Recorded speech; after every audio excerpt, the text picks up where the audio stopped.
Hello folks, I am doing an inspection on a construction inspection here today, and what I wanted to share with you more than anything on this particular video is how this house has been gutted out. They did not follow the RRP rules and regulations. I could tell by there's nothing else but the debris, and you see all of this down here on the ground here. This is full of lead.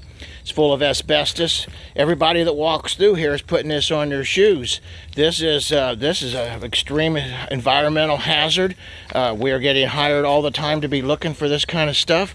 If you doing a rehab, you better follow the RRP EPA rules and regulations, or I will be called to come hunt you down.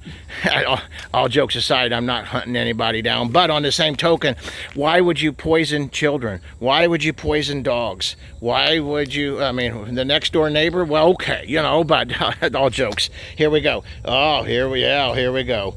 Okay, thanks folks. You have a great day. Hope you enjoyed our videos and just had a little fun with this one.